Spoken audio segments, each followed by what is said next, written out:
मेरे प्यारे बच्चों, नमस्कार। मैं आपको एनसीईआरटी गणित क्लास 10th के प्रश्न संख्या 1 से 5 कराऊंगा। आज प्रश्नावली 1.1 निम्नलिखित संख्याओं का एचसीएफ ज्ञात करने के लिए यूक्लिड विभाजन एल्गोरिथम का प्रयोग कीजिए। फर्स्ट क्वेश्चन है 1 से 35 और 2 से 25। सेकेंड क्वेश्चन है 1 से 96 और 38 2 से 20 का, और 867 और 255 का एचसीएफ ज्ञात करना है यूक्लिड विभाजन एल्गोरिथम का प्रयोग करके। तो कल हमने आपको यूक्लिड विभाजन एल्गोरिथम के बारे में बताई थी भाग 1 वाली वीडियो। आज हम इसको आपको भाग 2 वाली वीडियो बनाने जा रहे हैं। तो इसमें सबसे पहले देखेंगे हम, सबसे पहले इसमें ये देखते हैं हम, यहाँ से देखा हमने कि 1 से 35 फर्स्ट वाला क्वेश्चन लिया। 1 से 35 और 2 से 25 में अधिकतम संख्या कौन सी है। तो हमने यहाँ देखा कि 2 से 25 अधिकतम है, 1 से 25 न्यूनतम है, मतलब 1 से 35 न्यूनतम है। 2 से 25 और 1 से 35 में 2 से 25 बड़ी संख्या, 1 से 35 छोटी संख्या। तो हमने इसका एचसीएफ निकाला। 1 से 35 का 2 से 25 में भाग दिया तो एक बार गया, 90 बच गया। यहाँ से 90 का दिया 1 से 135 में 90 बार गया, 2 1 बार गया तो 1 लिख दिया यहाँ पर। अब यहाँ 45 बच गए या 45 बोल सकते हैं।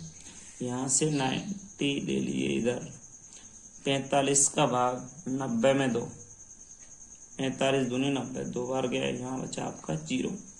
तो आप इसको यहाँ से यहाँ लिख सकते हो यूक्लिड विभाजन एल्गोरिथम से। यहाँ लिख सकते हैं यूक्लिड विभाजन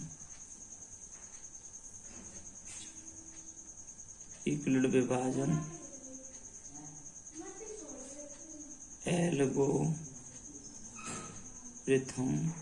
से।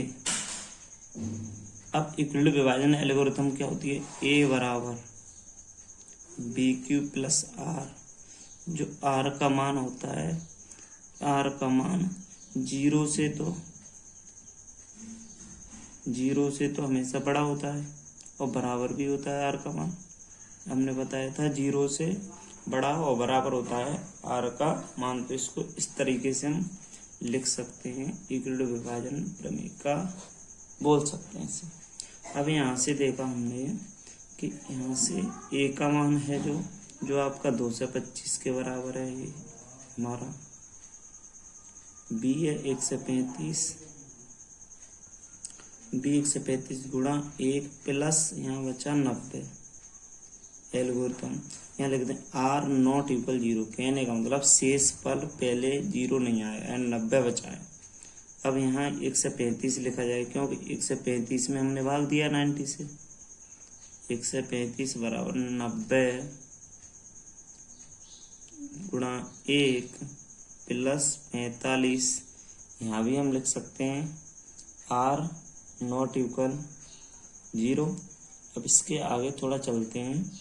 अब यहाँ से हम 90 बच गया तो 90 इक्वल टू यहाँ लिख सकते हैं हम 45 से डिवाइड दिया 2 बार, प्लस 0 बच गया है तो R इक्वल 0 बचा। R इक्वल 0 तो हम यहाँ लिख सकते हैं, अतः इसी क्वेश्चन में नीचे लिख सकते हैं हम, यहाँ से इसी के नीचे लिखेंगे जस्ट, यहाँ लिख सकते हैं हम, इसके साइड से लिख दे रहे हैं, यहाँ लिख दे रहे हैं, अतः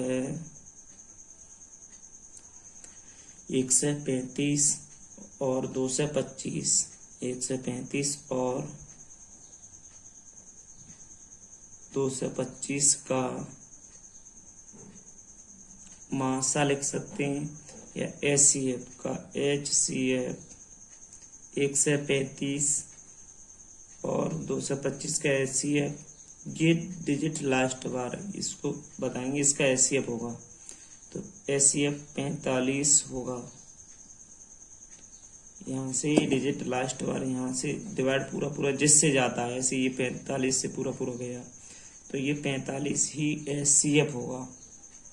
अब इसके बाद में बेटा ये 2 क्वेश्चन 196, इसका डिवाइड इसमें देना है तो इसको आप कर लोगे, बस इक्वल विभाजन से लिख देना है। इसको भी कर लोगे, ये दोनों होमवर्क में दे दिए मैंने अभी से, सेकेंड और थर्ड आप करके दे दोगे मुझे। इसके बाद बेटा मैं आगे चलता हूँ क्वेश्चन नंबर 2 पर।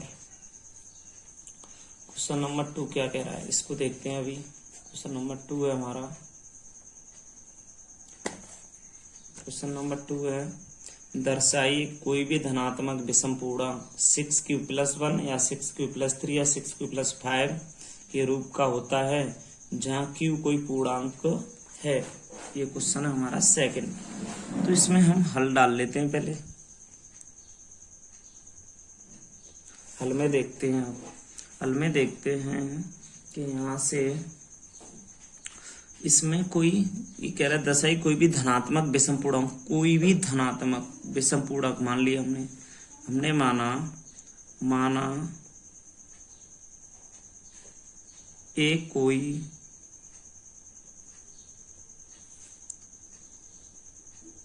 धनात्मक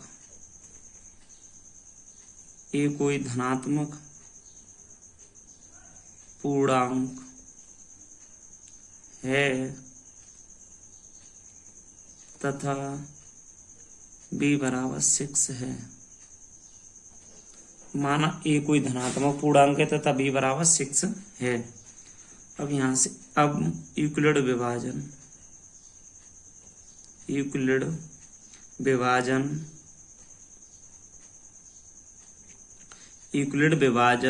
एल्गोरिथम से यूक्लिड विभाजन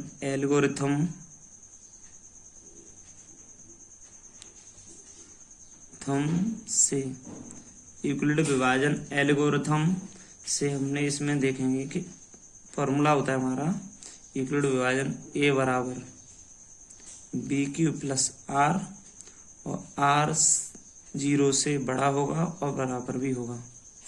तो ये बड़ा बराबर का चिन्ह है, तो इसको हम ऐसे ब्रैकेट में बंद कर देंगे। a बराबर BQ+R, ये हमारी यूक्लिड विभाजन एल्गोरिथम हो गई। इसके बाद में हमने देखा जहां a बराबर आपको दिया है 6q, क्योंकि b का मान 6 है, BQ होता है ना BQ+1R, तो इसीलिए 6q+R कर देंगे जहां, और q का मान होगा वो आपका कॉमन लगा के q 0 से बड़ा होता है हमेशा, इस बात को ध्यान में रखना है। तो हम यहाँ से लिखते हैं, इसको लिख दिया। अब यहाँ लिखेंगे अर्थात R की वैल्यू क्या क्या हो सकती है। देखो 1 है या 3, 5 है तो 0 हो सकती है, 1 हो सकती है, 2 हो सकती है, 3 हो सकती है, 4 हो सकती है, अधिकतम ये 5 है तो 5 तक हो सकती है। अब हम इसको क्रम से यहाँ से फॉर्मूले में कैसे रखेंगे, हमको क्रम से R की वैल्यू को क्रम से a बराबर 6q+R में रखने पर इसमें रखेंगे। तो हमने यहाँ रखा, पहले रखी इसकी वैल्यू, हमने यहाँ से रखना स्टार्ट किया।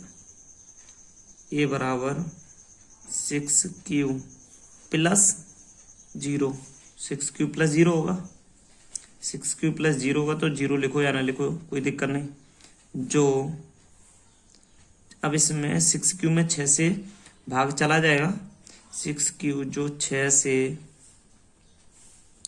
विभाज्य है, मतलब कट सकती है, कट जाएगी, विभाज्य है, तो अब आप लिख सकते हो अर्थात सम है, ये सम है आपकी संख्या।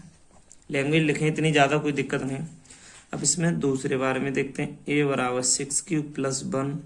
अब हम इन दोनों में देखो 6 से भाग, इसमें 6 से 6 में भाग चला जाएगा तो ये सम होगी। 6q+1 जो 2 से विभाज्य नहीं है, 2 से विभाज्य नहीं है। अब इसके बाद a बराबर 6q+2 जो अब 2 है जो 2 से विभाज्य है। अब आप कहोगे विभाज्य है कैसे सर? 2 से विभाज्य है मतलब सम संख्या 2 से, ये 2 से कट जाएगी, ये 0 वाली 6 से भी कट जाएगी, 2 से भी। विभाज्य ऐसे देखते हैं हम, 6³ + 2 में 2 से भाग हमें देना है, तो ये नहीं कि 2 से 2 काट दो, ऐसे नहीं होगा। इन दोनों में 2 कॉमन लिया जाएगा, कॉमन ले लिया तो 2 का भाग 6 में दिया, 3³ + 1 आ गया। 2 नीचे तो है ही है, क्योंकि 2 कॉमन जाएगा यहाँ से तो 1 ही तो बचेगा, 2 से 2 कट गया, 3³ + 1 बचा, तो 2 से ही विभाज्य है। अब आगे देखते हैं ये हुआ कैसे। यहाँ से हमने रखा है, ब्रैकेट में रख सकते हैं हम, r बराबर 0 रखा है, यहाँ r बराबर हमने बर रखा है, r बराबर हमने यहाँ पर 2 रखा है। अब r बराबर हम रखेंगे 3 रखेंगे, तो यहाँ से a बराबर क्या होता है, हम यहाँ से देखते हैं, a बराबर 6³ + 3 आ जाएगा, जो 2 से विभाज्य नहीं है, जो 2 से विभाज्य नहीं है, जो 2 से विभाज्य नहीं है। अब r बराबर हमने 4 रखा है, तो a बराबर 6³ + 4, जो 2 से विभाज्य है, 6³ + 4 जो 2 से, या लिख सकते हैं जो 2 से विभाज्य है, जो 2 से विभाज्य,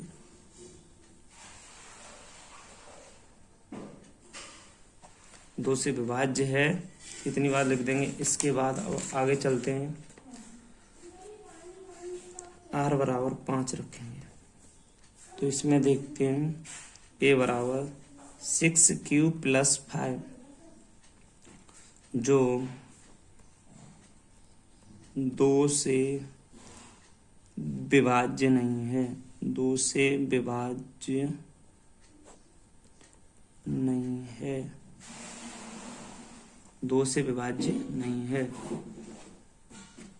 अब इसमें से हमने 2 क्वेश्चन कर लेंगे। इसमें हमें ओनली 1 क्वेश्चन पूछा है, इसने हमें हमसे कहा है, यहाँ से क्वेश्चन पढ़ते हैं, दर्शाई कि कोई भी धनात्मक विषम पूर्णांक 6³ + 1 है, 6³ + 3 या 6³ + 5 के रूप का होता है। कहने का मतलब इसमें हमसे ये कह रहा है विषम सम और विषम ही दी संख्या 1, 3, 5 विषम है। अब इसमें से हमने 2 क्वेश्चन कर दिए, 2 ये पूरा रख दिया, तो 2 क्वेश्चन हो गए। कैसे कैसे हो गए इसको हम समझा दे रहे। अभी यहाँ कहता है दर्शाई कोई भी धनात्मक सम पूर्णांक 6³ + 6³ और 6³ + 2 और 6³ + 4 पूछता तो भी यही ऐसे ही होता। इसमें डबल क्वेश्चन कर दिया हमने। अब इसमें बता दे रहे हैं कैसे। यदि a बराबर 6³ या 6³ + 2 या 6³ + 4 हो तो ये संख्याएं सम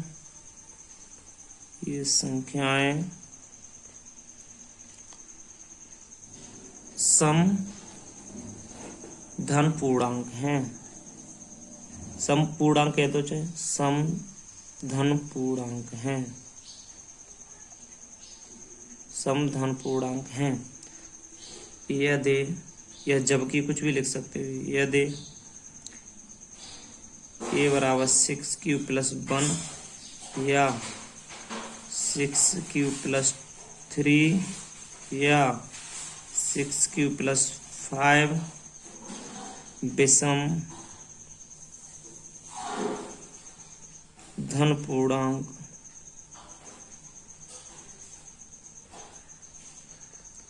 पूर्णांक हैं, जहां Q कोई पूर्णांक है, Q कोई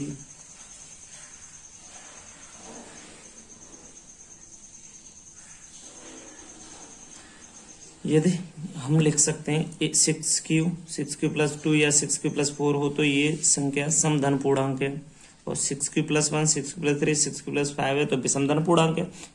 क्यू कोई पूर्णांक है, ये आपको पता है, ये पूर्णांक है कोई सा भी। यहाँ तक हमने 2 क्वेश्चन करा दिया बेटा। अब इसके बाद में ये कॉपी लेके इन्हें नोट करते चलें, कॉपी बनाते चले यहीं से ही। ये सभी जो मैं वीडियो मेरी देखने जाएं तो एक तरफ से करते जाएं। क्वेश्चन नंबर 3, किसी परेड में 6 से 16 सदस्यों वाली एक सेना की टुकड़ी को 32 सदस्यों वाले एक आर्मी बैंड के पीछे मार्च करना है।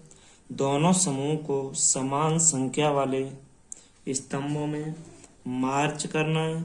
उन स्तंभों की अधिकतम संख्या क्या है जिसमें वे मार्च कर सकते हैं, जिसमें मार्च कर सकते हैं, अधिकतम संख्या क्या होगी। तो ये कह रहा है आर्मी बैंड के पीछे मार्च करना, दोनों समूह को समान संख्या वाले स्तंभों में मार्च करना है। कहने का मतलब है आगे ऐसे 1 2 3 है तो पीछे भी 3 सभी में होने, ऐसे कह रहा है ये। यहाँ से मैं समझा दे रहा हूँ, थोड़ा सा आपको यही समझा दे रहा हूँ साइड से। ऐसे 1 2 3 इधर हो गए तो ऐसे करके बराबर की संख्या में है ये। ऐसे देखो किधर से भी देखोगे इधर से भी 3 दिख रहे हैं आपको, आगे से भी 3 दिख रहे हैं। तो ये कह रहा है सदस्यों वाले एक आर्मी बैंड के पीछे मार्च करना है, दोनों समूह को समान संख्या वाले स्तंभों में मार्च करना है। तो इसमें देखते हैं क्या होता है क्वेश्चन में। यहाँ से सबसे पहले अकॉर्डिंग टू क्वेश्चन या हल में डाल दें according to question, according to question, छोटा ही क्वेश्चन है। इसमें ये देखते हैं, इसमें हम यहाँ से अकॉर्डिंग टू क्वेश्चन के अनुसार चलते। पहली टुकड़ी में जवानों की संख्या 6 से 16 है, तो यहाँ लिख सकते हैं हम पहली टुकड़ी में जवानों की संख्या, पहली टुकड़ी में जवानों की संख्या, पहली टुकड़ी में जवानों की संख्या आपकी 6 से 16 है। दूसरी टुकड़ी में जवानों की संख्या आपकी है भाई 32। पहली टुकड़ी में जवानों की संख्या 6 से 16, दूसरी में 32। इसके बाद में अत है यूक्लिड प्रमेय से, यूक्लिड प्रमेय से, यूक्लिड प्रमेय का क्या है, यूक्लिड प्रमेय का है आपकी a बराबर BQ प्लस आर। आर का मान 0 से बड़ा भी हो सकता है, बराबर भी हो सकता है, इसलिए हम इस चिन्ह का प्रयोग करते हैं। ये है आपकी यूक्लिड विभाजन प्रमेय। यहाँ से ही लिख लेंगे। तो अब इसमें ये बताओ, सबसे पहले इसको देखते हैं कि इन दोनों का एचसीएफ निकालना है। 616 और 32 हमने लिख लिया। इन दोनों में बड़ा कौन सा है? 6 से 16 और 32 में, तो 6 से 16 बड़ा है तो हमने एरो का चिन्ह लगा दिया। अब यहाँ से हम एचसीएफ निकालते हैं भाग विधि से, तो उसी तरीके से निकालेंगे। पहले इधर, उसके बाद में यहाँ लिख देंगे। तो 32 का भाग देंगे 616 में, तो इसमें लगभग 32 दूनी 64, तो सही से इसमें लगभग देखो 32 से का 32, एक बार गया, 11 में से 2 गए, तो यहाँ 9 2 11, 9 बच गया, यहाँ रह गया 5, 5 में से 3 गए तो 2 बच गए, यहाँ पर 6 आ गए। अब यहाँ से 32 का 2 से 96 में देंगे, लगभग 9 बार जा रहा है, क्यों 320 हो जाएंगे, 10 बार देंगे तो 9 बार देंगे तो 9 दूनी 9 बार जाएगा तो 9 दूनी 18, हासिल 1, 9 30 27 और 1 28। इसमें से हमने यहाँ से पूरा ही दे देंगे, कोई दिक्कत नहीं। तो हमने 16 में से 8 बचे दिए यहाँ पर। अब यहाँ से कुछ बचा नहीं, 0 0 आ रहा, तो 8 का डिवाइड अब इस 32 में दे देंगे, तो हमारा कट गया 4 बार, नीचे 0 आ गया। तो हम इसको लिखेंगे कैसे? इसको लिखेंगे 616 बराबर में 32 गुणा 19 प्लस यहाँ आया 8, यहाँ लिख देंगे r नॉट इक्वल 0, r 0 के बराबर नहीं है तो पुनः दोबारा देंगे। 32 में 8 का भाग दिया तो 8 गुणा 4 प्लस 0 r नॉट। अब इसमें देखो 8 चौक 32 पूरा कट गया तो 0 बचा, तो r बराबर 0 हो गया। तो यहाँ लिख दें चूंकि शेषफल 0 तथा भाजक 8 है, शेषफल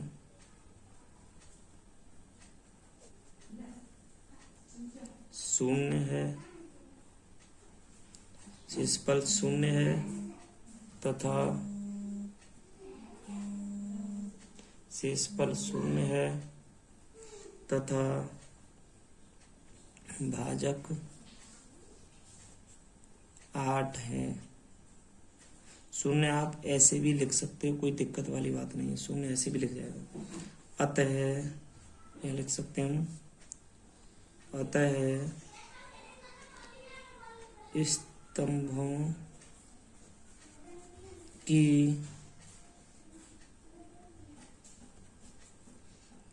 अधिकतम संख्या, अतः स्तंभों की अधिकतम संख्या 8, ये लास्ट में बचता है वो 8 होगी। अब यहाँ बता दे रहे हैं, पहली टुकड़ी में जवानों की संख्या 6 से 16 है, दूसरी में 32, इक्वल विभाजन लगा दिया हमने, यहाँ लगा दिया एचसीएफ इसका ले लिया हमने डिवीजन मेथड से 8, ये भाजक बाद में लास्ट बार जब 0 शेषफल आए तो जो भाजक होता है वही एचसीएफ माना जाता है इसका, वही शेषफल 0 आ गया, भाजक 8 है तो स्तंभों की अधिकतम संख्या 8 होगी इसमें। अब इसके बाद में क्वेश्चन नंबर 4 पे ध्यान दो थोड़ा सा। इक्वल विभाजन प्रमेयिका का प्रयोग करके दर्शाइए किसी भी धनात्मक पूर्णांक का वर्ग किसी पूर्णांक m के लिए 3m या 3m+1 के रूप का होता है। तो इक्वल विभाजन प्रमेयिका का प्रयोग करके दर्शाइए किसी भी धनात्मक पूर्णांक का वर्ग, इसमें वर्ग की बात की जा रही है हमसे कि इसका वर्ग होगा वो 3m या 3m+1 के रूप का होगा कि नहीं होगा। तो यहाँ से हम हल डाल लें, पहले हल में देखते हैं क्या होता है। हल में लिखा माना x कोई, हल में लिख ले रहे हैं, माना x कोई धनात्मक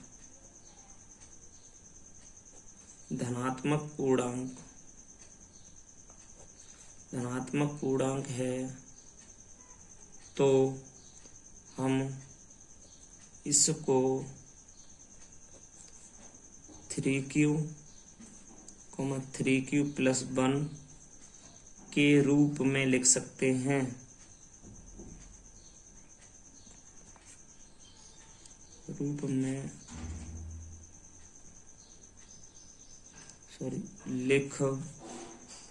के रूप में लिख सकते हैं।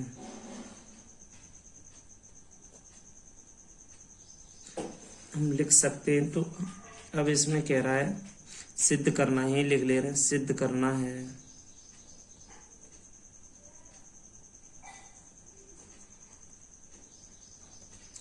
विभाजन प्रमेयिका का प्रयोग करके दर्शाइए किसी भी धनात्मक पूर्णांक का वर्ग। अब धनात्मक पूर्णांक हमने x माना है तो इसमें सिद्ध करना है कि लिखो x²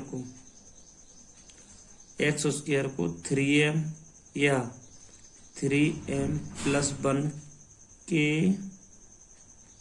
रूप में लिखा जा सकता है। हम इसको 3m या 3m+1 के रूप में लिख सकते हैं, ये पूछ रहा है। तो हमने मान लिया x, ये x में 3q मान लिया, तो x बराबर यहाँ से लिख रहे हैं हम x बराबर 3q ले लिया। अब यहाँ लिख दें x बराबर 3q। देखो x कोई धनात्मक पूर्णांक है तो इसको 3q+1 के रूप में लिख सकते हैं, तो x बराबर 3q हमने ले लिया। अब यहाँ करें दोनों पक्षों का वर्ग करने पर दोनों पक्षों का वर्ग करने पर, दोनों पक्षों को वर्ग करेंगे तो एक्स स्क्वायर बराबर 3 क्यूब पे स्क्वायर, तो एक्स स्क्वायर बराबर 9 क्यूब पे स्क्वायर कर देंगे। अब हम माना यहाँ से मैं 9 क्यूब स्क्वायर कर दिया है, मान लेंगे कि इसको हम दूसरे तरीके से, यहाँ से जो वैल्यू बचेगी वो एक्स स्क्वायर, यहाँ से एक स्टेप और लिखते हैं, एक्स स्क्वायर बराबर 3 क्यू स्क्वायर। तो हमें एम बराबर यहाँ से 3 क्यू स्क्वायर मान लिया हमने, ये माना है एम बराबर 3 क्यू स्क्वायर मान लिया मैंने। तो यहाँ एक्स स्क्वायर बराबर 3 क्यू स्क्वायर है ना, तो 3 क्यू स्क्वायर बराबर एम है, तो यहाँ ये 3 क्यू स्क्वायर बराबर एम मान लिया मैंने। बता रहा हूँ मैं आपको, एम बराबर मैंने इसमें से 9 क्यू स्क्वायर था, तो मैंने ये स्टेप एक्स स्क्वायर बराबर 3 इंटू 3 क्यू स्क्वायर कर दिया, मतलब 3 क्यू स्क्वायर अलग हटा दिया, 3 बचा यहाँ, तो इसका मान मैंने एम के बराबर रख दिया, तो यहाँ 3m आ गया। यही आंसर में पूछ रहा है कि एक्स स्क्वायर को 3m, तो 3m लिख गया एक्स स्क्वायर को। अब 3m प्लस 1 की बात रही तो वो इधर लिखते हैं। अब इसमें हम लेंगे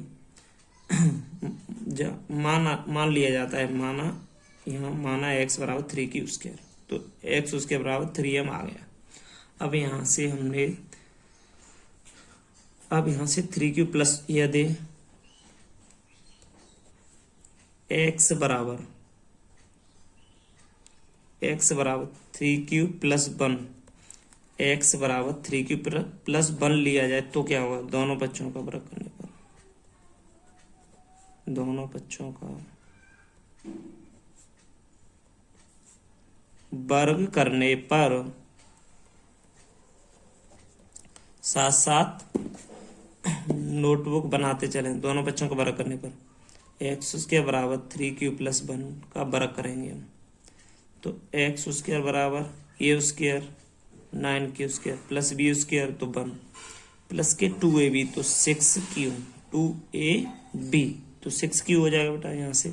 तो इसको सेट करेंगे, x square 9 cube square plus के 6 क्यू प्लस लगा के 1।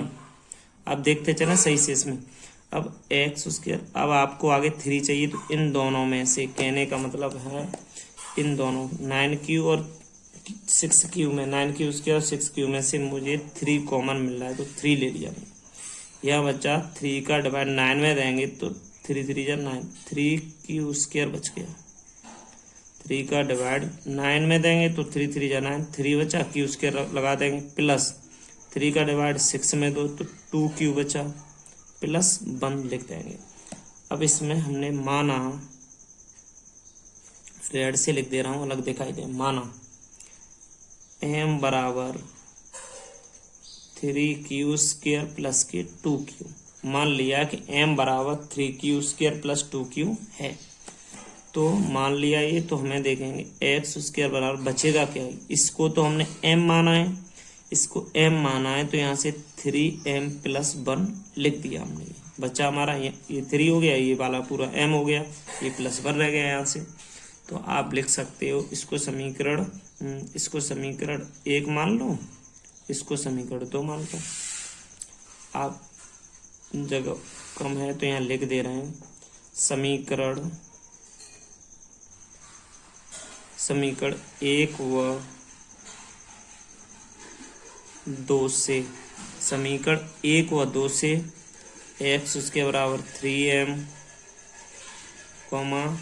3m प्लस 1, इतना बस बहुत है। आगे अगर लिखना चाहो तो लिख सकते हैं, अतः किसी धनात्मक पूर्णांक का वर्ग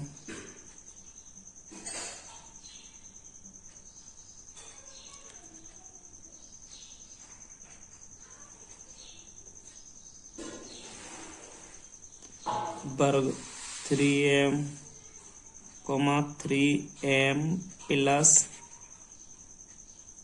1 के रूप का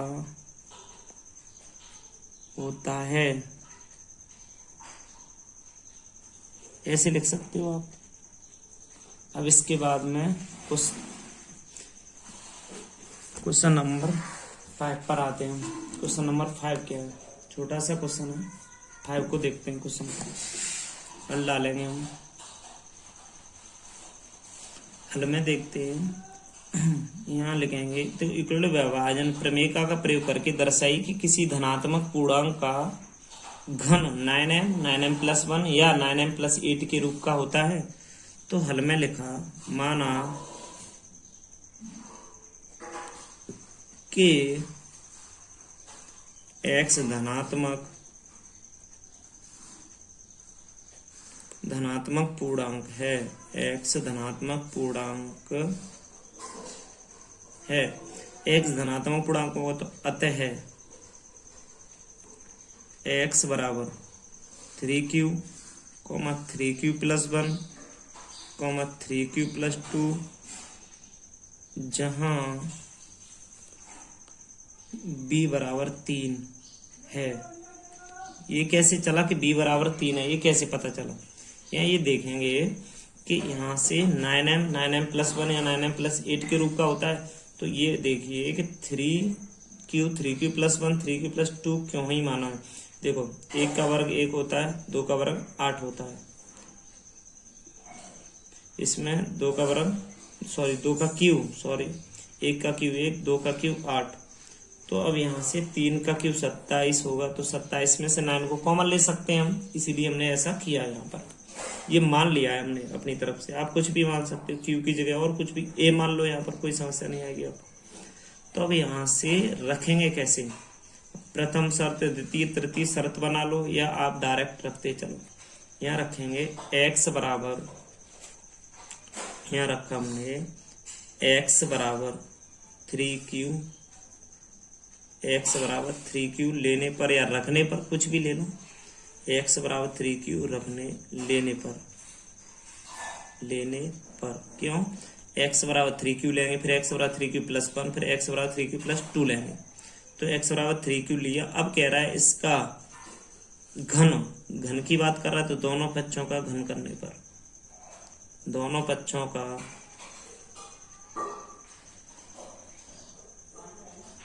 घन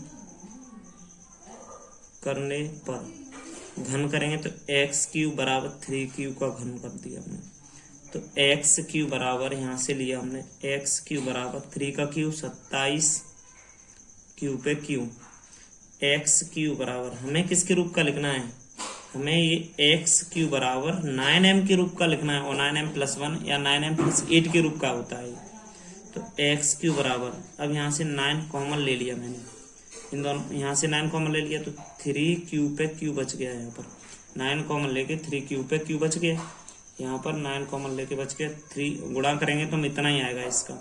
तो हम देखते हैं, हमने मान लिया ये यहाँ m दे रहा है ना, तो माना m बराबर, हमने माना m बराबर है 3q पे q, 3q, ये m बराबर हमने मान लिया है इसमें, m बराबर 3q पे q, m बराबर माना है। तो हम इसको लिख सकते हैं x³ बराबर 9 आ गए तो 9 लगा लो। अब 3q पे q, ये वाला किसका मान है? m का, तो 9m, तो 9m लग गए। अब इसके आगे जब आगे चलते हैं तो सेकंड पोजीशन पे क्या होगा? x बराबर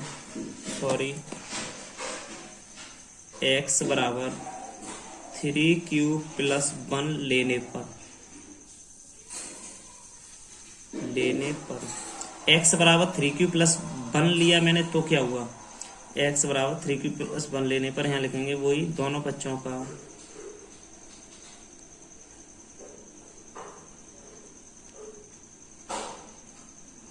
घन करने पर,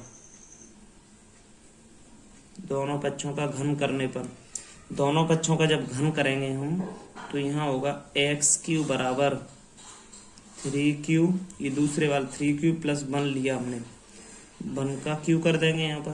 तो x³ बराबर a+b का होल क्यूब, तो a क्यूब, तो 3 का क्यूब कितना हो गया? 27 क्यू पे क्यू, ए प्लस बी का होल क्यू होता है A cube plus B cube बने तो 1 लिख दिया, A cube plus B cube plus के 3ab ब्रैकेट में होता है ए प्लस बी।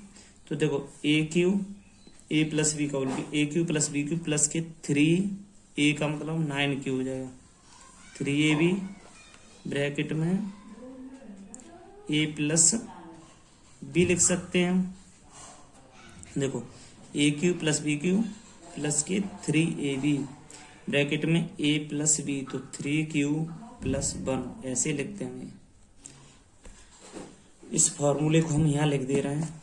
फॉर्मूला है हमारा ए प्लस बी का होल क्यू, यहाँ लिख दे रहे हैं हम ए प्लस बी का whole cube, A cube plus B cube plus के 3ab ब्रैकेट में ए प्लस बी, ये फॉर्मूला होता है यहाँ से। तो यहाँ से हमने देखा एक्स क्यू बराबर 27 क्यू पे क्यू प्लस 1 प्लस 9 का गुणा होगा इसमें, तो 27 क्यू पे स्क्वायर प्लस 9q, यहाँ कर दिया हमने। एक्स क्यू बराबर, अब हमने देखा 27 है, 27 को लिखो यहाँ पर, इसके बाद में ये वाला 27 स्क्वायर वाला लिखो प्लस क्यू 9q लिखो प्लस 1 लिखो। अब इन तीनों में से हमें 9q कॉमन मिल रहा है।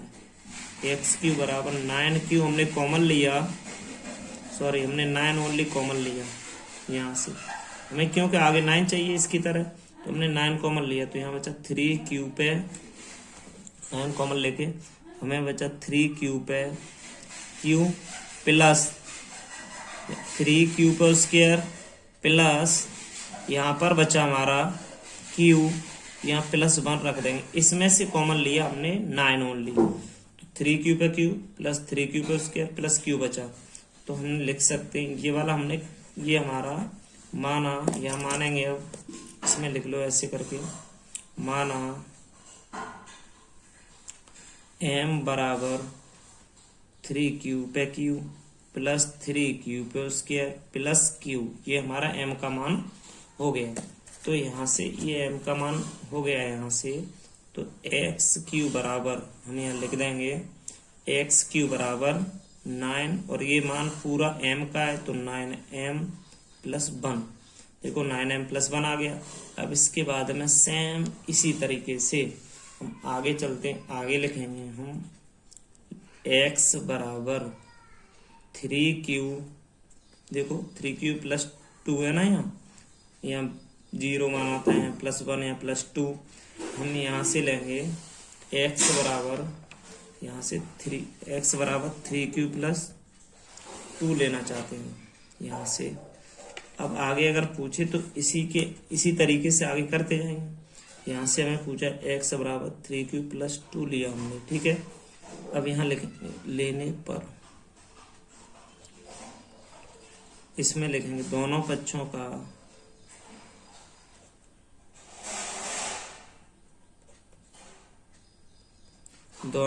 घन करने पर, दोनों पक्षों का घन करेंगे इसमें, चलो तो एक्स क्यू बराबर 3q प्लस 2 का क्यू, दोनों पक्षों का घन करेंगे इसमें, तो ए क्यू, यहाँ से फॉर्मूला खोलेंगे ए क्यू, तो 3 का क्यू 27 क्यू पे क्यू, ये लिखा है A cube plus B cube, 2 का क्यू 8 होता है, A cube plus B cube plus के 3ab, तो 3ab होगा, 3 तो पहले से इन दोनों का गुणा कर देंगे 6q, 6 का गुणा करेंगे हम, इसमें होगा 3ab, 3 तो ये 9 9 दूनी 18 18q और 1 और 3ab, ठीक है। अब इसके अंदर इसमें लिखेंगे 3q प्लस 2, ए क्यू बी क्यू प्लस के 3ab ब्रैकेट में a प्लस बी, हमने पूरा फॉर्मूला लिख दिया। एक्स क्यू बराबर 27 A cube plus 8 plus 18 × 54 Q पे स्क्वायर प्लस 18 दूनी 36 क्यू। अब इसमें से इसके पावर के हिसाब से लिखते हैं इसे, 27 A cube plus 54 cube square plus के 36 क्यू प्लस के 8। अब इसमें देखेंगे यहाँ से कॉमन लेंगे, इतने में से कॉमन हमें क्या दिख रहा है, इसमें से कॉमन हमें एक्स, हमें 9 लेना है कॉमन, 9 3 जा 27, 3 क्यू पे क्यू, 9 6 54 क्यू पे उसके 9 चक 36, 4 बचा प्लस 8 हमने ऐसा कैसा ही लिख दिया। m बराबर लिखेंगे, माना m बराबर 3 क्यू पे क्यू 6 क्यू स्क्वायर प्लस के 4 क्यू, हमने ये लिख दिया m बराबर। यहाँ से हमने देखा m बराबर मान लिया, तो यहाँ से एक्स क्यू, सॉरी थोड़ा ये हमने माना m बराबर, ये वाली बात है जो m बराबर मान ली, इतनी बात। 3 क्यू का square 6 Q square plus 4 Q, तो एक्स क्यू बराबर 9, ये वाली वैल्यू m के बराबर, तो 9m प्लस 8 हमने कर दिया यहाँ पर। तो इसको इसी तरीके से आप लिख सकते हो, जहाँ अब सबके नीचे यहाँ लिख सकते हैं हम सभी पूरे क्वेश्चन में, जहाँ